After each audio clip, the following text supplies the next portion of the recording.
Ok, donc, première question, c'est la tour de Babel. Hein? Voilà, la Bible nous enseigne que les hommes avaient une seule langue, ils étaient un seul peuple. Alors, c'est Dieu lui-même qui a résolu de diversifier les langues, le langage, de confondre leurs langues et de les disperser à la surface de la terre, donc à divers coins du monde.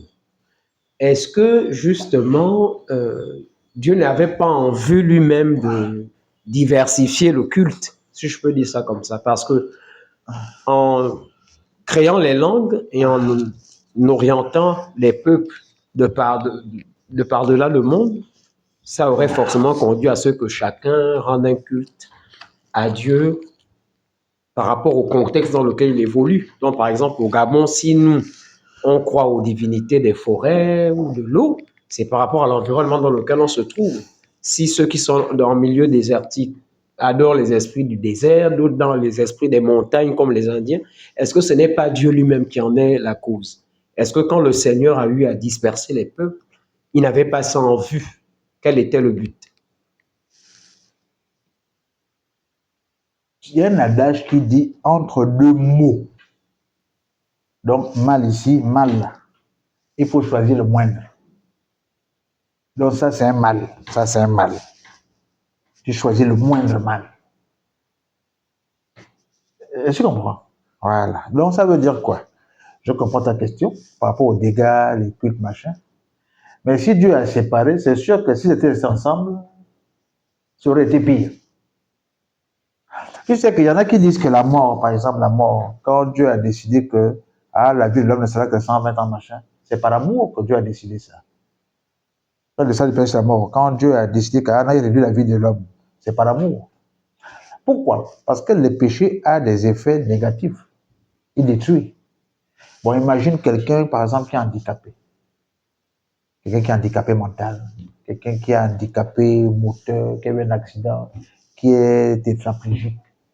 Parce que tout ça, c'est le péché qui a fait que maintenant, les gens, je le vois. Imaginez quelqu'un qui est maintenant hyper vieux, il a petite dents, machin, et qui, à cause du péché, a dépéri. Tu vois, souvent, il y a des gens, on a des vieux ici qui sont vieux, les claqués, totalement claqués. Là même, il y en a. Moi, je connais, moi, mon grand-père, par exemple, c'est des gens qui parfois appellent la mort. Je suis fatigué. Donc, même la mort, c'est vrai que c'est un ennemi, n'est-ce pas? Mais quand il y a décidé qui réduit la vie de l'homme, c'est par amour. Je le vois. Pour ne pas que tu demeures avec quelque chose, un mal. Je vois. En attendant quoi? Et pourtant, on parle de la vie éternelle. En attendant que le problème du péché soit réglé. Quand c'est réglé, maintenant, tu peux vivre dans l'éternel. Tu peux vivre pour l'éternité, au moins restauré. Est-ce que tu vois? Voilà. Donc, c'est la même chose. Entre deux mots, on choisit le moindre. Le peuple quand ils sortent de l'arche, n'est-ce pas? Ils auraient dû apprendre. Ils n'ont rien appris. Au contraire, ils ont vu, ils ont considéré leur force. C'est un peu c'est ce qu'on vit toujours. Regarde par exemple même le siège de l'Union européenne, le siège de l'Union européenne. Ils ont dit quoi? Ils ont dit qu'ils prennent l'image de la tour de Babel. Quand tu regardes le bâtiment, c'est l'image d'une tour inachevée. Est-ce que tu vois? Donc pourquoi? Ils ont dit non, on fait comme Babel, dans la sorte de la rébellion. On fait une tour où tous les hommes peuvent se réunir. Ça veut dire quoi? Ensemble, ils sont un contre Dieu. Est-ce que tu vois? Bon. Donc Dieu préfère que si vous êtes divisés, parce que quand ils sont un contre Dieu, qu'ils sont plus grands, on dit que l'union fait la force. C'est une force. Or, s'ils sont en petit groupuscule là-bas, là, quels que soient les dégâts, est-ce que tu vois? C'est moindre. Est-ce que tu vois? Ok. Maintenant, c'était pointe, parce que quelque chose que Dieu laisse pointe. Donc, c'est un peu comme si Dieu, c'est comme quand Dieu était détourné les hommes, dans le sens que, bon, chacun suit sa propre voie, mais Dieu, lui, il prépare un peuple par Abraham. C'est pour un temps. Dès que le Messie est venu, le problème du péché est réglé, il est mort, ressuscité, n'est-ce pas? Et que le Saint-Esprit est venu à la Pentecôte. Qu'est-ce que Dieu fait? Eh bien, les gens qui ont été séparés par la langue, il les réunit à nouveau par la langue. Voilà pourquoi Pierre parle et les disciples, quand ils sont sortis, ils se sont mis à prêcher. Et tout le monde, toutes les différentes langues qui étaient là, chacun a entendu dans sa langue ce que Dieu disait. Ce qui était dit. Est-ce que tu vois? Donc, il les a réunis à nouveau, en fait. Donc, la séparation, c'était un moment. C'est un peu comme le peuple d'Israël, que Dieu a isolé pendant un temps. Mais maintenant que le Messie est mort ressuscité, eh bien Dieu le renvoie au milieu des nations. Les Juifs ne mangeaient pas avec les autres. Maintenant, avec la table du Seigneur, maintenant, lui dit que l'Église, c'est des deux, il n'en a fait qu'un. Et je te vois. Maintenant, il a réuni tout le monde parce que c'est dans le Christ que Dieu a réuni tout le monde. En dehors de ça, là, les hommes sont rebelles à Dieu. Donc, Dieu, lui, cherche des moyens à gagner les gens, en fait. Est-ce que tu vois? Voilà. OK. Et donc, la deuxième question, c'était par rapport à l'Égypte. Quand on parcourt les Écritures, on voit que, en partant des patriarches jusqu'au Messie lui-même, tous ont toujours transité par l'Égypte. Or, l'Égypte, c'était quand même, en plus d'être une puissance sur le plan économique et militaire, sur le plan spirituel, c'est quand même un empire. Disons Donc, plutôt pourquoi que ce c'est le plan lien occulte. occulte, d'accord. Sur Voilà. le plan occulte, c'était quand même assez poussé. Mais pourquoi toujours ce lien avec l'Égypte? Non, l'Égypte, c'est un symbole. C'est comme Babylone. La Bible parle de Babylone aussi. Tu vois qu'à la fin du temps, la femme impure, c'est Babylone. L'Égypte, c'est l'image du monde. Tu vois, la gloire, les hommes, la richesse. N'est-ce pas ces choses-là? Babylone, c'est l'image d'un faux culte, fausse croyance. Je te vois. Parce qu'en Égypte, par exemple, il n'y a pas un endroit en Égypte où on nous dit que le pharaon a obligé le peuple d'Israël à adorer ses dieux. Il n'y a pas d'endroit où ils font ça. Ils étaient là pour travailler. Donc c'était la gloire, le travail, la force. Je te vois. Voilà. Il n'y a pas un endroit où on dit que il est obligé qu'à adorer. Même, il n'y a pas un endroit où on dit que même Joseph, que non, adore mes dieux. Il n'y a pas un endroit. Au contraire, même Joseph était honoré, était premier ministre, toujours en étant Joseph. Voilà quoi. Est-ce que tu vois? Voilà pourquoi, quand on parle d'Égypte, c'est l'image du monde. Mais quand on parle de Babylone, là, c'est peut-être l'image des faux cultes. Ça veut dire que l'adoration des démons, parce que là-bas, Nabuchodonosor, avec ses descendants, eux, ils ont voulu imposer aux Juifs d'adorer. Hein? Il y a la statue d'or, Nabuchodonosor, il y a le culte. C'est-à-dire que le faux culte a empêché Daniel de prier, des choses comme ça, quoi. Que non, tu dois prier le roi pendant. Est-ce que tu comprends? Voilà pourquoi quand on parle de Babylone, ça a toujours trait avec le culte. Et quand on parle d'Égypte, ça c'est le monde. Est-ce que tu vois? Voilà. Mais l'Égypte, en même temps, a été. C'est un jugement, c'est-à-dire que Dieu montre que, par exemple, l'Égypte est la puissance mondiale. Hein? Voilà. Donc, si le peuple d'Israël sort d'un petit pauvre village là-bas, là, qui va en parler? Mais si Dieu va délivrer le peuple d'Israël d'Égypte, la première puissance du monde, rien qu'avec un bâton, sans guerre, jusqu'aujourd'hui, on en parle. Est-ce que tu vois? Et d'ailleurs, Dieu fait une vidéo ici, où on a parlé de ça, où Dieu a promis, il va bénir l'Égypte. Il va bénir l'Égypte. Il va bénir l'Égypte. La femme de machin, la femme de Joseph. En fait, je sais pas si les gens, en fait, ils utiliser l'Égypte pour dire que non, c'est comme si, en fait, Moïse était sa puissance d'Égypte. Oui. Qu'elle est partie, c'est l'Égypte qui. Est-ce que tu vois? C'est des histoires. Oui. C'est des histoires. D'ailleurs, même, c'est des histoires. La preuve, si c'était vrai, ça veut dire que mais si les autres te disent quoi ça? Pour qu'ils ne soient pas chrétiens. Devenez chrétiens. Ça n'a rien à voir. Ce n'est pas de l'Égypte qu'il tire la puissance. Ce n'est pas de l'Égypte. Au contraire, en voulant imiter l'Égypte, dans Exode 32, le veau d'or, comment ça s'est terminé? Dieu a jugé. Et même pour qu'il renvoie Moïse, parce que la Bible dit que Moïse a été instruit selon la sagesse égyptienne. Hein? Donc Moïse connaissait tous les trucs occultes des Égyptiens. Mais pour que Dieu le renvoie en Égypte, il a fallu 40 ans de nettoyage. Moïse est parti à 40 ans, il a fui l'Égypte. Il est revenu à 80 ans. Est-ce que tu vois? Voilà. Donc on pense qu'il a fallu 40 ans pour que chaque année, tout ce qu'il a appris en Égypte, Dieu le délivre. Quand il est sorti d'Égypte, quand il est allé, les filles de Jéthro, on dit quoi? Un Égyptien nous a délivrés. Un Égyptien. Donc quand ils ont vu Moïse, on dit un Égyptien. N'est-ce pas? Mais quand Moïse est reparti, on dit quoi? Un berger. Ça veut dire que tout ce qui était l'Égyptien, Dieu avait enlevé, il avait nettoyé. C'était quelqu'un d'autre maintenant. Est-ce que tu vois? Voilà. Donc quand on parle d'Égypte, les gens disent non, il allait penser à l'Égypte, c'est l'histoire. Ça n'a rien à voir. Mais comment expliquer certaines, j'ai envie de dire, similitudes? Par exemple, quand on parle j'ai envie de, des divinités ou même des prophéties égyptiennes et même dans certaines croyances, les croyances africaines, par exemple en Égypte, Pharaon est par exemple le dieu représenté sur terre, le dieu soleil. C'est Ra qui est homme. Donc, et d'aucuns disent que c'est un peu le plagiat, ce plagiat qu'on a dans la Bible de Jésus, qui est la lumière, qui est le Fils de Dieu. On a également la Trinité biblique qui parle du Père, du Saint-Esprit, qui est un élément féminin en hébreu, et du Fils. Même Trinité qu'on retrouve en Égypte ou dans les croyances comme le Witi et autres. Comment expliquer ça alors que ça s'est fait même avant l'arrivée de Christ? Mais la question qui se pose, c'est que est-ce que Dieu a créé les gens de l'Égypte à part et puis d'autres personnes à part? Est-ce que les gens sont différents? Tout à l'heure, j'ai dit que dans toutes les cultures, c'est comme s'il y a des éléments qui prédisposent à recevoir l'évangile. Mais il y a toujours une nuance.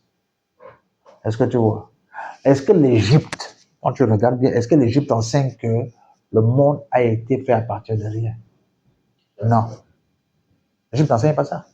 C'est maintenant que c'est devenu vulgaire. Les gens pensent que depuis toujours, on a toujours plus ça. C'est pas vrai. C'est la Bible qui dit au commencement Dieu créa les cieux et la terre. Ça veut dire que avec le temps, les gens se sont perdus. Tu entends, la vie a commencé avec de l'eau, la vie a commencé avec ci, et puis quand tu entends toutes ces choses-là, ça veut dire que il y a des restes de là où on vient, mais c'est dénaturé maintenant, c'est tordu, ça vient de loin, et puis est-ce que tu vois? Voilà. Maintenant, la Bible vient, et puis donne. Mais la Bible ne parle pas de rien non plus. Est-ce que tu vois? Voilà. Donc, est-ce que l'Égypte dit que le monde vient à partir de rien? Non. Est-ce que tu vois? Voilà. Il y a des choses que nous, on pense, comme on dit là, par exemple, comme je dis là, il y a des choses que nous, on a, que les Africains, on a, même nous qui sommes chrétiens, est-ce qu'on a tout rejeté? Non. On n'a pas tout rejeté, des choses qui sont bonnes. Des choses qui sont bonnes, qui nous ont préservés même. Est-ce que tu vois? Moi, je vais prendre l'exemple, quand nous, on dansait, quand je dansais les trucs traditionnels, machin là-bas, là. On nous avait interdit là-bas, chez nous, interdiction formelle de fumer le chanvre. Est-ce que c'est mauvais? La Bible dit que ceux ils ont conscience morale, ils ont la loi inscrite en eux. Et les Juifs, ils ont reçu la Torah, ils ont la loi inscrite en eux, mais dans notre conscience morale, on peut la tordre. On peut la tordre, voilà pourquoi on dit qu'elle nous accuse, elle nous défend. Est-ce que tu vois? Voilà. Donc on peut donner des raisons, on peut justifier n'importe quoi. Mais ce n'est pas. Ça veut dire que c'est. Même quand on dit, par exemple, on compare Jésus, on dit c'est Osiris. Hein? On dit c'est Osiris qui est non, il est mort, il a Parce qu'il ressuscite même. Mais le problème, c'est que même quand on parle de ça, il a été jugé. Quand tu lis dans le temps de le truc égyptien, machin là-bas, là, il passe en jugement. Amen, une plume à tout cas, je me rappelle, j'ai suivi un truc par rapport à ça, justement. Mais si Jésus passe en jugement. Jésus est Dieu qui est venu, il s'est incarné, n'est-ce pas? Et c'est pour la même chose. On dit que tel a épousé sa mère. Donc ça veut dire que je ne peux pas dire que je vais t'expliquer tout, bien que j'ai tout compris, mais je sais que ça n'a rien à voir. Je sais que ça n'a rien à voir. Je sais que ce que la Bible enseigne, l'autre preuve, c'est que si c'était pareil, mais les gens auraient adhéré. Pourquoi les gens n'adhèrent pas?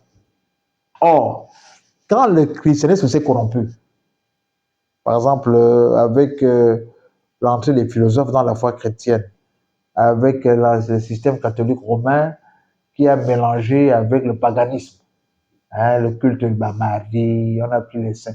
Mais les gens adhèrent. Les gens adhèrent à ça. Ils aiment ça. Ils adhèrent. Non, Saint-Michel priait pour nous, Saint-David, Saint-Pierre. Les gens adhèrent, le culte des morts. Les gens adhèrent. Et je vois. Mais quand nous on lit, la Bible dit qu'entre les morts et les vivants, il n'y a rien. Est-ce que tu comprends? Ok. Donc pourquoi certaines choses on refuse, d'autres on accepte? La Bible, quand elle vient, elle prend dans ce qui existe et puis dit ça, non. Est-ce que tu comprends? J'ai du bon sens, il y a des autres choses à dire. Elle laisse comme ça. Parce qu'il y a aussi, tu leur dis que la loi a été donnée comme un pédagogue. Ça veut dire que ça t'instruit, ça t'éduque jusqu'à ce que tu sois mature. Et après, maintenant, vient la grâce. Le Seigneur est venu et là, bon, on n'a plus besoin de loi, en fait. Voilà. Donc, ça, là, c'est les gens qui vont, non, voilà. Moi, j'ai écouté les Kamites expliquer leur culte. Je suis allé, j'ai écouté, j'ai envie d'entendre que, vas-y, bon, c'est quoi ton culte? Comment on adore dans ton machin? Il y a un là, j'ai pris comme des 4 heures de temps à l'écouter. Moi, je prends le temps d'écouter, hein. J'ai pris 4 heures d'écouter. Qu'est-ce qu'il raconte? À la limite, j'avais dit que c'est vraiment de l'improvisation pure. Les cultes, toi, même non, tu prends un caillou et puis tu prends ça. Ça veut dire qu'en fait, c'est parce que là-bas, j'avais dit qu'ils adorent quoi? La terre, la déesse terre. La terre, notre déesse terre. Donc, tu sais, quand on parle de, il y a une espèce de, le mot m'échappe. Ça veut dire que Dieu est tout. Et tu vois, tout est Dieu. Et Dieu est tout. Il y a un peu de Dieu dans tout. Et tu vois, voilà. Donc voilà pourquoi, donc comme il y a un peu de Dieu dans tout, tous les éléments, les 4 éléments, l'air, le feu, la terre, et puis quoi? L'eau, voilà. Donc il faut les 4 éléments. Ça là, c'est quoi? On revient à ce qu'on disait, l'adoration de la création. Tu prends les 4 éléments, le feu, l'air, parce que la forme. C'est du bruit. Ça veut dire que quand tu les écoutes, à la fin, c'est plus compliqué qu'autre chose.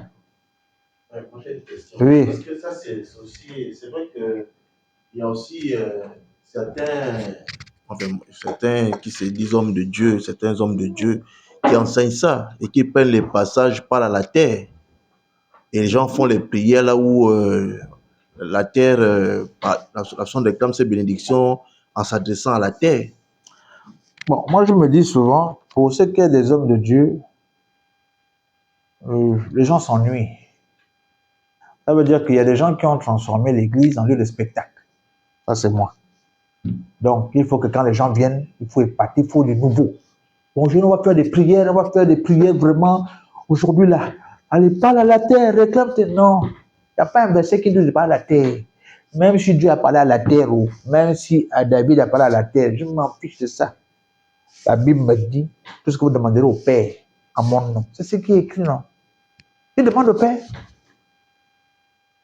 Maintenant, si, je vais dire ça comme ça, hein, si quelqu'un, je ne sais pas, je ne sais pas, quelqu'un quelque part, et puis Dieu lui dit, parle à la terre, lui-même là-bas, je ne sais pas. C'est ce que ça regarde. Ne viens pas enseigner par la terre, on enseigne ça où? Non, on va parler à la terre, on va parler à l'eau. C'est l'eau, ouais, non. C'est tout ça là qui fait que les chrétiens deviennent des superstitieux. Les mêmes choses qu'on fait au Yanganga, c'est la même chose qu'on fait dans l'église. C'est la même chose. C'est la même chose. La Bible nous demande, nous, on a le ministère de la réconciliation. Dans l'église, tu vas trouver des pasteurs qui disent aux gens, non, c'est ta mère qui te tue, c'est ton père qui te tue, c'est ton oncle, c'est machin, c'est pas toi, fais ci, fais ça. Non, on voit des scandales qu'on entend, des scandales qu'on entend là. Les gens sont là à faire du bruit, les faux pasteurs, Vous ne pouvez rien contre les faux pasteurs. Les faux pasteurs sont un signe, ils sont un jugement. Les gens qui n'aiment pas la vérité là. Les gens qui n'aiment pas la vérité. Moi, je me rappelle, je ne dis pas de ça. À l'époque, on passait à la télé, puis on dénonçait les faux pasteurs là. Une dame nous a appelés, nous sommes allés. Et puis pendant qu'on explique, à la limite, c'est comme si c'est chez nous. Elle rigole. Vraiment, le pasteur là, il m'a dit ça. Ça te fait rire. Qu'un pasteur t'a escroqué, bien machin. Ils aiment ça. Et même ils aiment ça. Tu es une femme normale. Que tu es une femme normale, une femme qui. Oui. Oui, non, tu es en train de répondre par rapport à. Ok, donc en fait, tu sais, bon, moi j'avais dire il y a des prédicateurs qui se transforment en stars. Voilà. Il y a des prédicateurs qui deviennent des stars. Voilà. Ça veut dire qu'il faut qu'ils épatent la galerie avec de nouvelles révélations, avec des choses nouvelles. Dire que Jésus est le Sauveur, le Seigneur, expliquer, Non, il faut des choses nouvelles, il faut épater la galerie, il faut que... Est-ce que tu vois? Donc, on dit non, l'élite est montée et descendue. Ok. Quand moi je lis la Bible, je ne vois pas ça. La Bible dit nous connaissons en partie. J'insiste sur le fait que Dieu est infiniment au-delà de tout ce qu'on peut dire. Dieu est plus grand que tout ce qui est écrit ici. Très bien. Cependant, il nous a laissé ça là pour l'édification et que ce qui est écrit là nous suffit. Voilà pourquoi Dieu n'est pas au-delà de ce qui est écrit. Est-ce que tu vois? Donc, même si tu dis un truc qui est peut-être que c'est vrai, c'est écrit où? Tu vas chercher ça dans des gens qui fouillent, des mysticaux bizarres, machin. Non, je ne considère pas ça. Jésus a dit que le Seigneur a révélé la parole aux enfants. C'est ça. Est-ce que tu vois? Maintenant, aujourd'hui, c'est la fin des temps. Hein? C'est la fin des temps. Il y a des doctrines de démons, des gens qui sont inspirés, par... je me rappelle, il y a un frère qui racontait que un jour, il a fait un rêve. Il a vu David. Un rêve. Je ne sais pas comment il a su que c'est David, mais il a vu David. Il a commencé à vouloir parler de cet argent en voulant s'enorgueillir, quoi. Ah, j'ai vu David. Ah, vraiment, David. Dieu l'a arrêté. C'est comme ça que les sept commencent. Ça commence. Vous devez devenir les Davidiques, les Davidois, les David, je ne sais pas quoi. Les David, je ne sais pas qui. Le Sauveur, c'est Jésus. Vois tout ce que tu veux voir. Le Sauveur, c'est Jésus. Le Seigneur nous a envoyé faire des disciples. Disciples de qui? Disciples de Jésus. Vois Abraham, va manger même avec Jacob, si tu veux. C'est Jésus qui sauve. C'est ça mais qui m'intéresse. Je me rappelle une fois, quelqu'un m'avait invité à un débat à la télé. Il me dit, non, écoute, je veux qu'on parle de... c'est qui le prophète qui devait venir? Hein, le prophète, c'est qui on l'appelle comment? Oui, c'est le prophète. Bon, le Jean-Baptiste, quoi. Ouais. C'est qui l'Élie qui devait venir? C'était un branhamiste, il voulait qu'on aille entrer dans les débats. J'ai dit, mon ami, je ne parle pas de Élie. Je lui ai dit, Jésus est déjà venu. Le reste ne m'intéresse plus. Le Messie, le Sauveur est déjà venu. Jamais encore Élie. Et on a lu tout à l'heure, et dans le Matthieu 17, on voit bien comment Dieu, il dit avec Élie, à la transfiguration, il dit quoi? Il pointe le doigt à Jésus, il dit, celui-ci est mon fils bien-aimé. Activez mon affection, écoutez-le. Écoutez-le. Quand tu viens, non, il y a Élie, il y a Moïse qui va parler, il y a tout ça, Abraham. Je m'en fous. S'en fiche de ça. Le Messie a déjà parlé. Et on va faire quoi avec Abraham et puis Moïse et son fils? Le Seigneur a dit, écoutez-le. Il a posé son fils du doigt. Il a dit, écoutez-le. Non, Lily, la première femme d'Adam. Tu veux l'amener où? Non, c'était la quatrième femme. C'est écrit où? Oh. Et c'est toutes ces blagues-là qui fait que n'importe qui se lève et puis insulte les chrétiens et machin.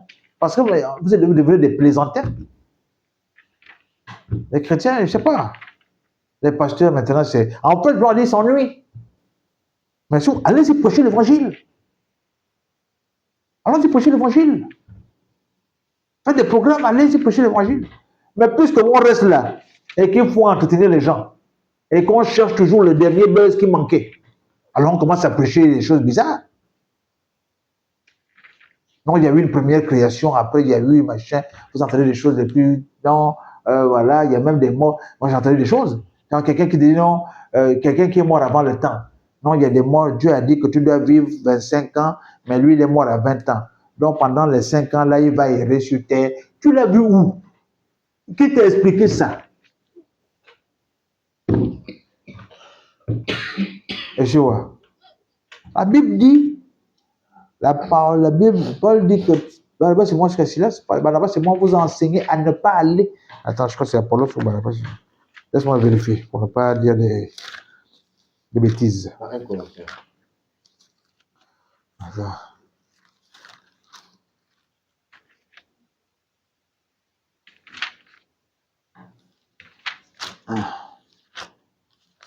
Attends.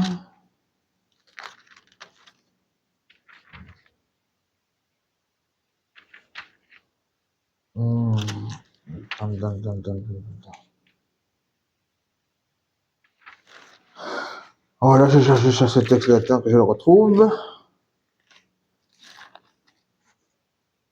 Voilà. Il dit, c'est à cause de vous, frères, que j'ai fait de ces choses une application à ma personne, celle d'Apollos. Voilà, pas Barnabas, Apollos. Il dit, j'ai fait de ces choses une application à ma personne et à celle d'Apollos, afin que vous appreniez en nos personnes à ne pas aller au-delà de ce qui est écrit et que nul de vous ne conçoive de l'orgueil en faveur de l'un et de l'autre. J'ai écouté la dernière fois un prêtre catholique et lui dit non, eux ils marchent avec les deux parties de. Voilà. Eux, il y a les Écritures, il y a la tradition. Seulement, le constat est fait que partout où les Écritures, la vérité et puis la tradition se cognent, les gens choisissent la tradition. Et quand maintenant on considère la tradition, qu'est-ce qu'on entend? Un tas de choses, les choses les plus bizarres. Les choses les plus bizarres. La Bible dit, Paul dit que ne pas aller de ce qui est écrit. Dieu peut tout faire. Dieu peut tout faire. Mais ne pas aller de ce qui est écrit. C'est ce qui nous garde en fait. Voilà. Parce que dès que tu commences à estimer que non, mais voilà, c'est pas suffisant. Mais la Bible parle des doctrines des démons à la fin des temps. Ça veut dire, c'est quoi doctrine? Enseignement. Ça veut dire que les démons vont enseigner. Les démons vont venir et puis t'expliquer quelque chose. Et souvent, c'est accompagné d'orgueil. Voilà pourquoi la Bible dit que si quelqu'un enseigne une fausse doctrine, il n'a plus d'orgueil. Ça veut dire qu'il t'enseigne une bêtise et puis tu vas croire que tu as quelque chose de particulier et ton cœur va s'enfler. Tu vas penser qu'on n'a plus rien à te dire. Et comme l'Église, c'est un peu bon, mais vous voyez, non. Donc ces choses-là, moi je trouve ça souvent un peu, voilà. Mais Dieu sait que tout le monde est responsable. Même ceux qui sont trompés là, ils sont responsables. Hein. Ils ne seront pas sauvés parce qu'ils ont été trompés. Ils seront jugés parce qu'ils se sont laissés tromper. Ça veut dire que prenez garde que personne ne vous séduise. Voilà. La dernière fois, j'ai fait une vidéo, je disais, par exemple, on a vu des vidéos où quelqu'un va faire manger de l'herbe aux gens. Tous ceux qui sont repartis le lendemain, après avoir mangé l'herbe, tous ceux-là, je n'ai pas envie de mal parler, mais même si vous apprenez après que non, mais il leur a dit qu'on fait un jeûne, les gens sont morts. Ah, ça c'est leur problème. Parce que la Bible dit que Dieu nous a tellement aimé qu'il a donné son Fils. Tout ce qu'on fait, c'est par amour. Je ne peux pas envoyer mon enfant manger de l'herbe. Je ne peux pas envoyer ma femme manger de l'herbe. Donc, je ne peux pas comprendre qu'un prédicateur, pour montrer qu'il a l'onction, envoie des gens manger de l'herbe. Mais beaucoup appellent ça les actions prophétiques. Hein. Manger de l'herbe. Ce genre de pratique là, oui. Manger de l'herbe. Donc, quand ils ont mangé de l'herbe, qu'est-ce qui s'est passé? Mais beaucoup, c'est par rapport à la délivrance. Tout le pays s'est converti. C'est par rapport à la délivrance. Voilà pourquoi je dis que quand vous avez des genres de choses là, et puis le gars, après, il prend envoyer un coup de pied à quelqu'un. Quand vous avez ce genre de choses là, vous avez vu ça. Que ce soit ceux qui sont mangés, allés sur manger l'herbe, que ce soit ceux qui ont vu. Et puis le lendemain, dimanche prochain, tu reviens. Moi, j'avais dit honnêtement que même si vous emmène encore dans bon buvant du poison, vous mourrez, vous êtes mort cadeau. Vous serez jugé, c'est le feu qui vous attend. Voilà. On va venir parler, non, les faux pasteurs, on s'en fiche de ça. Les faux pasteurs sont un jugement pour ceux qui n'aiment pas la vérité.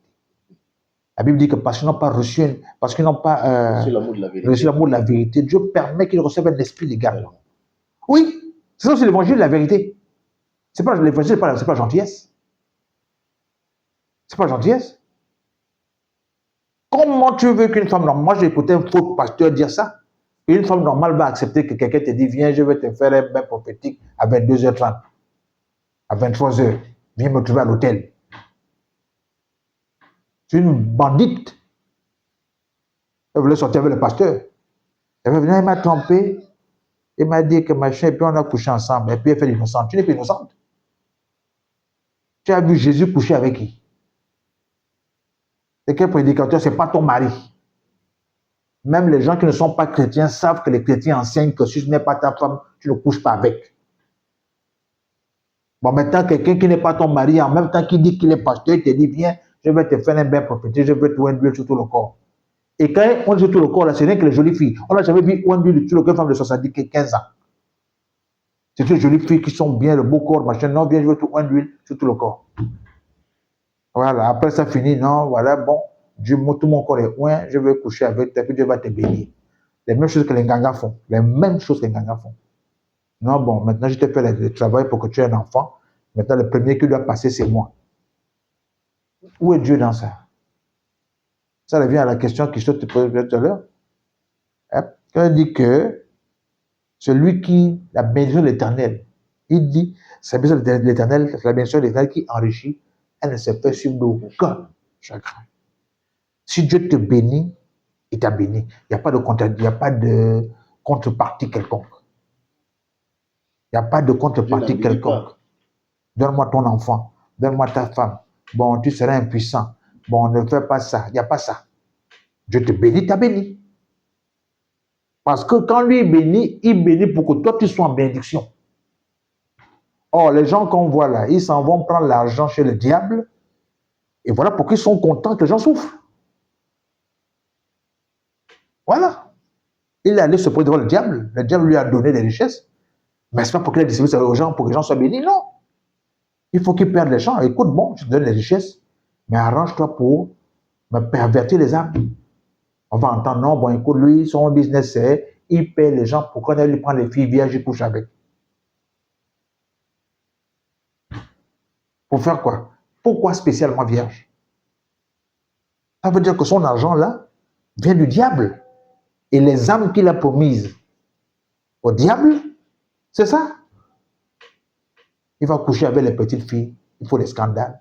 On va dire, non, il est riche, Dieu, il est béni. Ça, c'est bénir. Où est bénir dedans?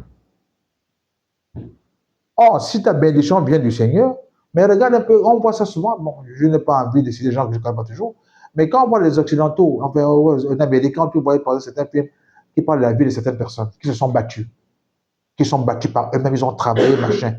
Mais dès que Dieu les bénit, tu vas entendre qu'il a ouvert une fondation, il a mis une bourse. C'est son propre argent. Il met une bourse. Pour, non, mon argent, ça va aider pour trouver le cancer de ci, pour trouver ça. Ça veut dire que comme il sait que vraiment Dieu m'a béni, il devient une chose de bénédiction pour les autres. Il crée une bourse de ci. Mais les gens que tu vois là, non seulement c'est un voleur d'argent, c'est pas son argent, mais en plus, il ne fait rien à personne, tout c'est pour lui. Et même le con même, c'est que parfois, tout ce qu'il va toucher tombe à ruine. Qui lui a donné l'argent là? Ah, tu vas voir les autres. Non, il a vers la fondation telle, et il a mis une bourse. Tous les enfants qui font faire telle chose, hop, ils ont la bourse. T'attends. Voilà. Et ceux qui font les dons pour acheter le ciel, du genre, j'ai tellement fait le mal, donc il faudrait que je pose certains actes pour que au moins que Dieu regarde un peu ce que je posais comme même, enfin, comme pour acheter le ciel, quoi. Oui, bon, ça c'est... Aller un peu dans ce sens, parce que ce que tu dis, moi, ça va faire surgir en moi une question. Par exemple, il y a des artistes, bon, on va pas forcément les citer ici, des musiciens, artistes qui ont fait allégeance à Satan, et le démon par tout ce qu'ils montrent dans leurs vidéos, leurs clips, qui ont fait allégeance au diable, mais en même temps qui, comme tu as dit, sont en bénédiction. Ils sont en bénédiction à qui? À la société, ils ouvrent des fondations, des orphelinats, ils font des levées de fonds, des dîners de gala, des levées de fonds pour le remède contre le cancer de machin. Mon frère, ça là, faut les... Quand j'ai parlé, je disais par rapport à ce que tu as dit. Quand j'ai parlé, j'ai dit que je n'ai pas bien citer les gens parce que il y a la vitrine, il y a ceux qu'on présente, et puis il y a le vrai. On a entendu parler de certaines personnes là qui disent qu'ils veulent vacciner les gens, non? Pour faire le bien, non? Ils veulent vacciner. Mais après, on apprend qu'en fait, ils ont leur dessiné. On veut stériliser les gens, on veut tuer les gens en masse, on a des maladies, tout ça là. Donc, parfois, il y a des choses qu'on cache, mais il faut un emballage qui est bien. Moi, je ne crois pas je ne crois pas ça. Je ne crois pas ça. Que quelqu'un qui a fait allégeance au diable, qui sait que son argent vient du diable, peut faire du bien à quelqu'un. Je ne crois pas ça. Je ne crois pas ça. Je crois que si on fait une enquête, on suit, on va voir là où le diable qui lui a donné sa puise. Je ne crois pas ça. Parce que le diable est méchant. C'est lui le méchant, le mal. C'est lui le mal. Voilà. Donc quand on dit un homme est méchant, il est inspiré par la méchanceté même. C'est lui qui inspire. Donc je ne crois pas qu'Ève va dire je t'ai béni. Regarde le monde par exemple. Regarde le monde. Voici le monde, non? Est-ce que le monde, il n'y a pas de riches? Il y a des riches, n'est-ce pas? Mais on va te dire que non, il y a la famine. Mais il y a un homme qui est plus riche, lui seul, qu'un État.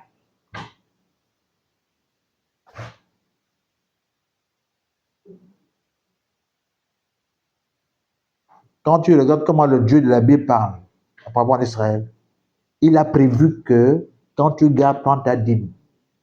Quand tu prends, il y a une dîme. Ça veut dire que dans c'est ton argent que tu as travaillé, c'est ton argent à toi. Il y a une partie dedans qui est pour la veuve, l'orphelin, le démuni, l'étranger. Il dit ne pas maltraiter l'étranger parce que tu as été étranger en Égypte. Ça veut dire que tout ce que Dieu a permis, il n'y a pas un enseignement. Tu as été étranger, tu as vu comment on t'a traité. Tu n'as pas aimé. Ok. Quand tu t'en vas, ne traite pas mal l'étranger. La veuve, l'étranger, l'orphelin, quelqu'un peut faire des mauvais calculs, des mauvais placements, il peut devenir pauvre. N'est-ce pas? Ok. Si on parle de l'hospitalité, si on respectait tout ça, est-ce que quelqu'un peut mourir dehors de froid, de neige, alors qu'il y a des balais endroits vides? Est-ce que tu vois? Est-ce qu'on peut expliquer qu'on va prendre l'argent, on va construire un grand stade de foot qui ne nous sert à rien, juste pour 2 matchs? Mais il n'y a pas d'hôpitaux, il n'y a pas d'école, les gens sont serrés, les enfants sont 5 par banc. Il faut expliquer ça, il faut expliquer. C'est-à-dire que c'est des choses qu'il faut expliquer. Tu ne peux pas expliquer ça avec la logique. Non, bon, quand j'ai analysé, tu peux expliquer ça comme ça. Que pourquoi les gens ont l'impression que de prendre l'argent pour aider les autres, c'est gaspiller l'argent. Mais pour les imbécilités, les vanités, c'est trop bien. On a le gouvernement, hein, dans des pays, ils ont les gouvernements, ils ont les parlementaires. Ils décident qu'on va offrir à tous les parlementaires des voitures. La voiture coûte 50 millions. Ouais, si tu prends une voiture de 15 millions, on ne va pas se déplacer. Et on achète 45 voitures de 50 millions, ou bien 100. Entre-temps, il manque les médicaments dans la clinique qui est là-bas. Est-ce que tu peux expliquer ça, Jean? Tu es assis, puis tu analyses et puis tu expliques.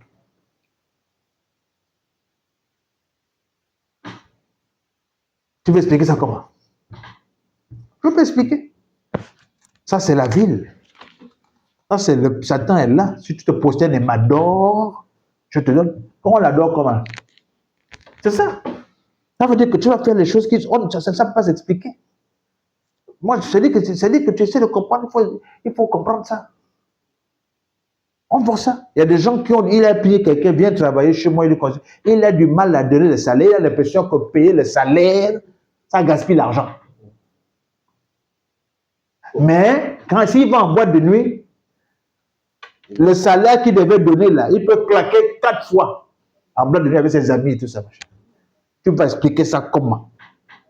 Que je suis là assis, puis tu analyses. Non, quand j'ai analysé, tu analyses ça comment? Tu peux expliquer ça? Tu peux expliquer ça? Il y a des gens, il n'a pas l'argent pour payer l'école de l'enfant. Il n'a pas l'école, mais il a l'argent pour payer le compteur de deuil. Compteur de deuil inutile. Alors, non, quand nous sommes bantous. Donc, quand tu es bantou, donc comme je suis bantou, je fais tout ce que bantou font, quoi. Je ne réfléchis pas. Il n'y a pas à réfléchir. Ma tête ne me sert à rien. Les bantous font comment? Ils font comme ça. Moi aussi, je fais. Je vois. Il faut être sérieux. Voilà. Donc, quand on dit non, pas marche, bénédiction, voilà pourquoi on dit c'est la bénédiction de l'Éternel qui enrichit. Ça veut dire que quand Dieu bénit, C'est comme si c'est une bénédiction encadrée. C'est comme si c'est encadré. Et en même temps que tu marches dans, comme Dieu a dit là, ça ajoute encore d'autres choses. Ça ajoute. Ça ajoute. Ça veut dire qu'en même temps, c'est comme si en même temps que tu bénis les gens, Dieu s'arrose, ça veut dire que tu ne peux pas devenir pauvre parce que tu bénis les gens. Donne la semence au semeur. Je vois. Ça veut dire que si tu bénis, bien bénir, hein, pas la bêtise. Dans le sens que, non, voilà, Dieu m'a donné. Bon, ça c'est moi. Je vais avoir la famille, tout je garde toute partie pour être en bénédiction aux gens. Tu ne peux pas devenir pauvre. Puisque tu marches comme Dieu a prévu. Tu utilises la bénédiction comme Dieu a prévu. Ça aussi, est-ce que ça s'explique? De quoi? Mais oui, c'est là maintenant, mais la Bible parle de ça, c'est pas moi, c'est la Bible qui parle de la semence. C'est lui qui sème abondamment, récolte abondamment. Ça veut dire que c'est comme si tu semais, c'est spirituel en fait. Et je vois. Voilà. Dieu dit qu'il fait le riche, il fait le pauvre. En fait, on ne sera pas. Le truc, c'est que tout le monde ne sera pas riche, milliardaire. Mais Dieu, il va s'arranger à ce qu'il n'y ait personne qui dorme dehors, ou bien qui dorme sans manger. Il y en a qui comprennent que pour être riche, il faut s'aimer. Il y en a qui enseignent aussi ça. Ça veut dire que je calcule Dieu. Tu vois un peu ce que je veux dire, quoi. Ça veut dire que moi, je vais être un milliardaire. Bon, si je sème abondamment. C'est pas faux, mais il y a aussi cette loi spirituelle là. Et je vois. Ça veut dire que même quelqu'un qui ne connaît pas le Seigneur, peut-être. Mais il y a beaucoup de gens là, comme je disais, les fondations, c'est pas toutes qui sont mauvaises. Mais il y a des gens qui. Tu sais, l'Occident, ils sont riches. Parce que c'est des escrocs. Ils ont beaucoup volé l'Afrique, n'est-ce pas? Cependant, ils ont été beaucoup influencés par la parole de Dieu. Il y a beaucoup de principes de la Bible qu'ils respectent là-bas. Ça aussi, ça attire la faveur du Seigneur. Même si toi-même, de manière personnelle, tu ne connais pas Dieu. Oui, on va dire oui. Et je vois. Regarde, par exemple, je vais dire ça comme, regarde, ils sont tous qu'on peut leur reprocher. Hein. Oh, ils sont ici, ils sont. Ouais. Mais va voir, par exemple, leur plan social. Sur certains pays, ils vont tenir compte que non, bon, si tu es malade, va d'abord te soigner, on va voir l'argent après. C'est des choses qui. Et les gens courent là-bas. Moi, j'ai vu ici une maman qui pleurait, son enfant est mort à cause de combien? 40 000 ou combien de mille? Qu'elle avait l'enfant à l'hôpital, traiter l'enfant. Oh non, il faut d'abord donner l'argent, il faut d'abord signer, machin là. Elle dit non, mais le père de l'enfant arrive.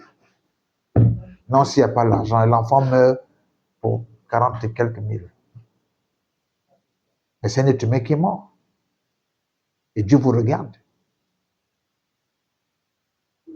Vous avez laissé ça là, vous avez ça sur les chrétiens. Ah, c'est les coups des chrétiens. Donc, cette chose-là qu'on fait là, ça ne compte pas, quoi. Et je vois. Voilà. Or, les autres, malgré tout ce qu'on peut leur reprocher, ça veut dire que là-bas, c'est vraiment les deux côtés, quoi. Hein? C'est Nietzsche qui a dit que l'homme est une corde tendue entre le surhomme et la bête. Ça veut dire qu'entre, moi je comprends le surhomme dans le sens que vraiment l'homme je me mets dans quelque chose de très bien, et puis l'homme, la bête, vraiment, je pense que là-bas, c'est vraiment ça, quoi. Et je vois. Parce qu'il y a des escrocs qui sont venus, mais il y a aussi beaucoup qui acceptent. Bénévolat, non, je m'en vais, on va. Parce qu'on leur a enseigné qu'ils sont supérieurs. Donc, ils veulent aider les gens, ce qu'on leur a fait croire. Mais il y en a qui, on met les escrocs de côté, mais il y en a qui acceptent beaucoup. Ils vont traverser, aller dans un autre pays là-bas, aller aider, aller regarder, aller faire. Bénévole, quoi. Chose qu'on ne connaît pas. Chose bizarre. Ça veut dire qu'il y a des petites choses comme ça là que, bon. C'est aussi un peu la culture, un peu centré sur soi-même, sur son bien-être que sur. Mais pour te le comble, c'est la ville. Parce que moi, j'étais au village. Hein. Moi, je suis allé au village en vacances. Dans nos villages, le comble, c'est que c'est pas comme ça. Hein. Dans nos villages, ce qui arrive à quelqu'un, c'est pour tout le village. Dès qu'on apprend que, Les gens sont très sociaux. Scandale dans dans telle maison, tout le monde sort, les gens s'en vont. On est au village, hein? Voilà. Et si on dit qu'il y a tel besoin, les gens vont chez eux, chacun va chercher un truc pour aider. Soutenir l'autre. Dès qu'on vient en ville, je ne sais pas ce qui se passe ici, ça devient... Ouais. Mais moi, je vous bled. Au village, c'est vraiment, vraiment. Hein? Ça veut dire que si, dès qu'on apprend que... Il y a même des gens qui aident à pleurer. Dès qu'on apprend que, tiens, il y a telle maison, il y a quelqu'un qui... Oh, regarde, passe à distance. Les gens se déplacent, aller tout de suite soutenir, pleurer, soutenir et puis voir comment faire pour les hommes. Comment à l'époque, moi je rappelle, c'est maintenant que peut-être il faut venir annoncer et tout, mais à l'époque, les hommes commencent à réfléchir à comment on fait pour enterrer. On commence à réfléchir à comment on enterre, on cherche les planches, on fait les machins, tout ça là. Et puis, hop, d'autres s'en vont creuser. Ça veut dire qu'un peu, chacun apporte ce qu'il a et puis, voilà quoi. Or, ça là, c'est l'homme selon ce que Dieu a prévu. Il n'est pas bon que l'homme soit seul. Voilà. C'est pas seulement le mariage. Deux valent mieux que un. Quand un a froid, l'autre va le réchauffer. Et même par rapport à la foi, c'est un peu ça. Même par rapport à la foi, souvent quand on attaque, quand on nous dit, ah voilà, les blancs qui ont amené, c'est pas les blancs qui amènent la Bible. À chaque fois, on va cesser de répéter. La Bible n'est pas un livre des blancs. La Bible, c'est un livre du Moyen-Orient. Voilà. De même que, et même, je faisais quelqu'un qui disait, mais c'est pas faux, que avant les Occidentaux même, avant les Occidentaux, l'unique Éthiopien avait déjà reçu l'évangile. Donc, c'est les Noirs qui ont été évangélisés avant l'Occident. Dans la Bible, comme c'est quitté là-bas, voilà. Donc, c'est un Noir qui a amené la Bible ici. C'est comme Pierre, machin, Paul, et ils sont allés à Rome, ils ont amené la Bible en Occident. Donc, eux aussi, ils ont reçu ça là-bas, comme nous, on a reçu ça. Voilà. C'est Dieu qui a décidé que maintenant, allez-y. Donc, si tu vas te convertir, ne te convertis pas. Voilà. Donc, souvent, ils font, tu entends souvent des petites insultes, non, vous êtes des aliénés. Moi, je dis souvent, je suis bien aliéné comme il faut bien. Voilà. Être bantou, si c'est pour aller ramasser les crânes, insulter les gens, je suis aliéné. Voilà. En tout cas. Ouais. Voilà quoi. Merci. Amen. Que Dieu nous aide. La Bible dit que. La Bible dit que. Je sais pas comment. C'est la fin des temps. Les jours sont mauvais. Le Messie dit que le Seigneur dit que quand il va revenir, il va trouver la foi sur la terre. Beaucoup de gens disent chrétiens, mais il va trouver la foi sur la terre. Que Dieu nous aide.